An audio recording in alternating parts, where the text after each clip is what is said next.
Hello, this is Commando E, and welcome to the Macro Mechanics Guide for League of Legends, where I will show you how to get good at the game. First, it's important that we make a distinction. Micro mechanics, or micro for short, is your ability to execute an action. For example, your ability to throw a cleaver with Dr. Mundo and hit Darius in the face. This is a skill that you can develop with a combination of practice and Korean genetics. Macro mechanics, or macro for short, is your ability to understand when, how, and why things happen and determining how you can play around them. For example, understanding that Darius needs to move near a cannon minion in order to last hit it, we can throw a cleaver at him through our cannon minion to strike Darius. If this knowledge comes as a shock to you, or you've been taking cleavers to the face as Darius all this time and you didn't know why, do not worry about it. I will teach you how to develop the skill to understand this aspect of the game.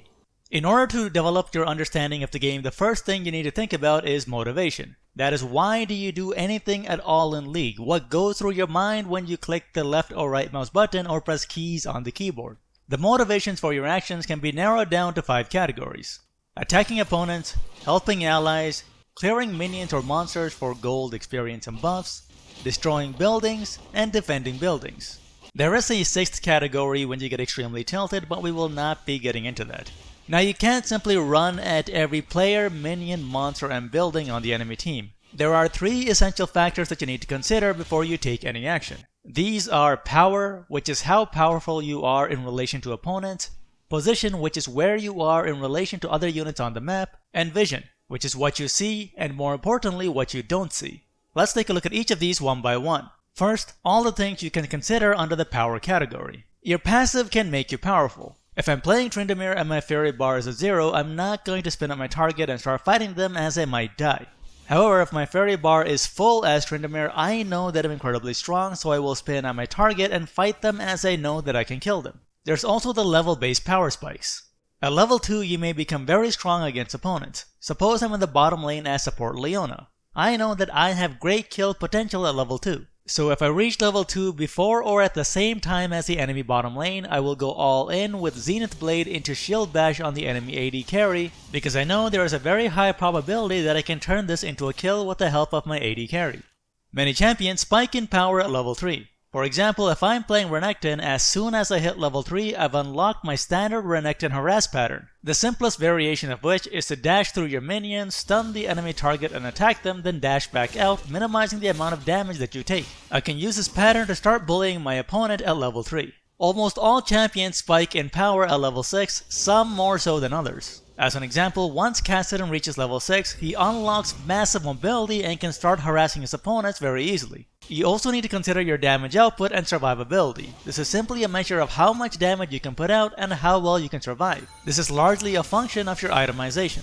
Additionally, you have to consider cooldowns. A champion may be powerful when they have all of their abilities, but the moment they use them, there is a window where they are now considerably weaker. For example, Blitzcrank might be scary while he's running around with the threat of his grab. But as soon as he uses his grab, and if you manage to avoid it, that threat is now gone and you have a large window of opportunity to harass him because he's less dangerous now. Now keep in mind, this is not simply power but relative power, which means your power relative to your opponents. While you generally get more powerful with levels and itemization, what matters is if you're stronger than the players on the enemy team. So getting fed on Zed might be nice, but that does not mean that you can take on the enemy Nasus. And reaching level 6 on Karthus might be nice, but a level 5 Master Yi is still gonna dodge your ultimate with his Alpha Strike. If you see a 6-sided Master Yi with a fully stacked Rage Blade pushing a lane, do not go fight him one-on-one no matter how strong you think you are. Always be thinking about how powerful you are in relation to all other players and what this means for you should you try to fight them. Try to pick moments when you are at your strongest and when opponents are at their weakest to go on the offensive. This generally happens when they're out of position with their abilities on cooldown. The next deciding factor is position. Where you are in relation to your opponents dictates what you can do and what they can do. And this also ties back to power. If you intend to go aggressive, you need to reposition yourself to get closer to your opponent. In the simplest case, this means walking towards your opponents as you get stronger. For example, a Scion with his shield active can deal a ton of damage, so he will walk towards his opponents to bully them. Alternatively, you can use your abilities to close the gap towards your opponent as you get stronger. For example, Yasuo might dash through a series of minions to get near the enemy Vel'Koz. Also consider that Summoners, Runes, and itemization can improve your champion's ability to reposition themselves. For example, a full tank Garen typically has low mobility. However, a Garen that takes the right Summoners, Runes, and itemization can cover large distances very quickly. Do note that champions with short range abilities are strongest when they're in the face of their opponents. Champions with long range abilities are typically most powerful at range and will want to keep their opponents at a distance. Always be thinking about where you are in relation to other players and how you can reposition yourself so that you can fight them. Our last and most complex deciding factor is vision. There are a handful of things that you will need to notice and pay close attention to. First, we have the experience bar. Keep an eye on when you are going to level up. If you see that you are going to reach the next level soon, it might be worthwhile to make an aggressive move on your opponent so that you can capitalize on your level advantage as soon as it is available. For example, if I see that I'm going to hit level 6 as Tryndamere while my opponent is still level 5, I might consider going aggressive and trading damage. And as soon as I hit level 6, I can tower down my opponent, killing them while they are still level 5. Next, we have the clock timer. The current game time tells you a lot about what is going to happen, particularly in relation to the jungler. At 2 minutes, 7 minutes, 12 minutes, and 17 minutes, the jungler is likely to be at whichever side of the map they started on. You can figure out where the jungler started by looking at which opponents on the enemy team arrive late to lane. Additionally, you need to watch out for fast clearing junglers like Shyvana, Udyr, or Master Yi. It's worthwhile to keep an eye on dragon timers, as it's very likely that these kinds of champions will attempt to clear them as soon as they spawn. Always look at these timers by pressing tab and think about what it could mean for where the jungler is. Next, we have secure vision. Some information is very hard to gather, so it's best to place control wards or use sweepers around the map so that you have more information available to make decisions. For example, if I walk into a brush as Fiddlesticks and attempt to use my ultimate on the enemy bottom lane, it's possible they may have vision of me and will evade my ultimate.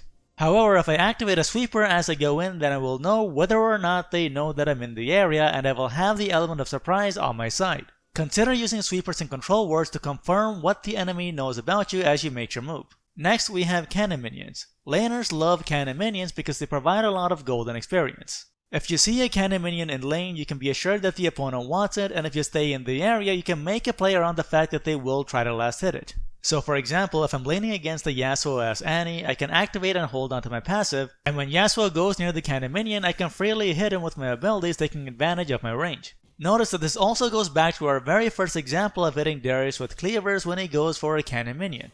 Additionally, as a jungler, you can use greed for cannon minions as a whole against your opponents. Low health opponents tend to stay around to clear minion waves, especially if there's a cannon minion. This makes it very easy to gank and kill them. Next, we have the jungle buffs. The blue buff and the red buff are high priority jungle camps for junglers. Try to capture the timer of the jungle buffs. If you have no vision of the enemy jungler, you can try to set up an ambush around the jungle buff and kill them. If you spot them on another side of the map, you can simply take their jungle buff while they are busy. Next, we have the Herald and Dragon. I'm not talking about clearing them, but when the enemy team clears them. There is an announcement that goes out telling you when the enemy team has taken either of these two monsters, and the value in that is that if you notice it, you have immediate knowledge of where the enemy team is. Be cautious when you see these announcements. If I see that the dragon is dead, I'm not going to start pushing hard in the bottom lane as the enemy team might collapse on me. And the same is true for top lane with Rift Herald respectively. I would not want to stay around at low health in the top lane if I see that the enemy team has gotten the Rift Herald. Next, we have deaths of allies. When you see an announcement that an ally has died, always pay attention to where they died and who killed them. This will give you information about where the enemy team is. This mostly relates to the jungler. For example, if you see that the enemy jungler has killed your mid laner and you see him heading up the river, do warn your top laner that the enemy jungler is coming top. You also need to pay attention to all lanes. If your lane opponent is missing, you need to call it out to your allies. If an opponent is missing in an adjacent lane, you need to notice this as well by looking at the minimap, as it could mean that you are in danger. Note that some laners are incentivized to attack adjacent lanes, so it makes this all the more important. It should never be a surprise when Twisted Fate uses his ultimate to gank your lane. You need to expect this and you need to be looking for it. Next, we have disappearance from vision. Anytime an opponent is active on the map and they disappear from your vision, consider what they might be up to. For example, if I'm laning against a Garen and Garen walks into the brush, I'm not going to walk into that brush to check what Garen's up to.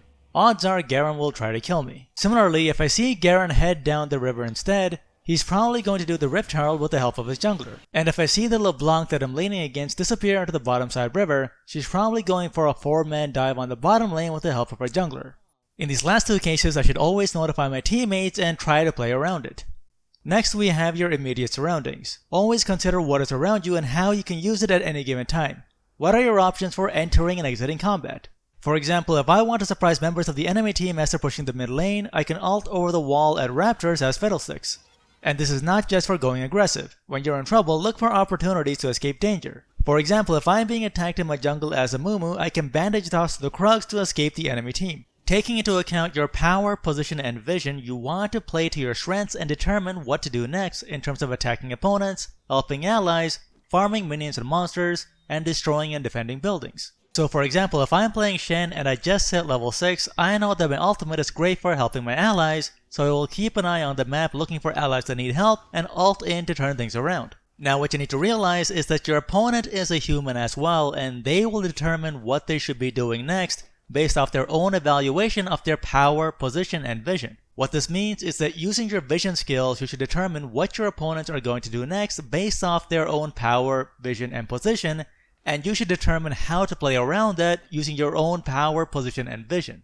Going back to our previous example with the Shen ultimate, what this means is that if I'm playing Renekton playing against a Shen, as soon as Shen hits level 6, I know that Shen is great at saving his allies, so he's going to be looking for opportunities to help his allies. So I'm going to actively expect and look for Shen to be using his ultimate to save his allies. And when he does use his ultimate, I'm going to take advantage of Renekton's power and position and dash in to stun the enemy Shen, attack him, then dash back out. And this could potentially be a play that would save my bottom lane. This leads to our decision-making formula that allows you to read opponents and play around them. First, use your vision skills to determine what your opponent is going to do next based off their own evaluation of their power and position. Once you've made a prediction of what they're going to do, evaluate your own power and reposition yourself to play around them. This is the sequence of factors that you should take into consideration when you take any action in-game. And make note that the decision that you should take will vary on a case-by-case basis.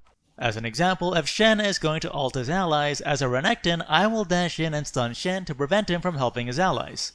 However, if Shen is going to ult his allies and I'm playing Tryndamere, I will start pushing the lane to try and take down his turret. In terms of getting good at the game, the starting point is to simply understand your power and position at any given time to make your decision. The next level beyond that is to start considering vision as part of your decision-making factors. The next level beyond that is to start using vision to determine what your opponents are going to do next and use your power and position to make your next move. And the ultimate distinction between good players and great players is the depth to which they can process vision, power, and position as they go through this decision-making sequence. Now this might seem a bit overwhelming, but the good news is that you do not have to shoot for the highest level of macro mechanics right away. The simplest approach to developing these skills is to pick a champion that you enjoy playing, then practice that champion while keeping all of these factors in mind. So for example, if I pick up Annie, the first thing I'll figure out is how to use her passive to stun opponents. Next, I understand that I have a power spike at level 6, so I'll try to kill people at level 6 as soon as I have Tibbers. Once I have these two skills mastered, I'll start looking for opportunities to flash Tibbers' opponents to take a kill. I might also consider picking up mobility boosts to make it easy to chase down opponents and hit them with Tibbers. And finally, I'll start looking at how my opponents are playing around the map, and as I notice that they are particularly vulnerable while they are tunneled on farming, I will move into position to kill them. And by developing these kinds of strategies to remove opponents from the map, I can tilt the game in my team's favor and help my team close out the game. Now I know that was a lot to digest in one sitting. As a summary, this is the decision-making formula that you should strive for, reading your opponents and making your move based on power, position, and vision. And here is the depth to which you should consider power, position, and vision. I'm aware that many more examples may help, so there is a decision-making playlist in my YouTube channel with about 60 odd videos with short clips of decision making, and they're all based off the content discussed in this video. Hopefully this video and the decision making playlist helps give you an idea of how to improve your macro mechanics in League of Legends. If you love these videos and want to see more, do hit the subscribe button and use the bell icon to be notified on when the next video comes out. If you want to improve your in-game decision making, take a look through the playlist on the left, and if you want to learn some League strategies, take a look through the playlist on the right. You can also follow on Twitter, and if you want to support this channel directly, do click on the Patreon link to support this channel.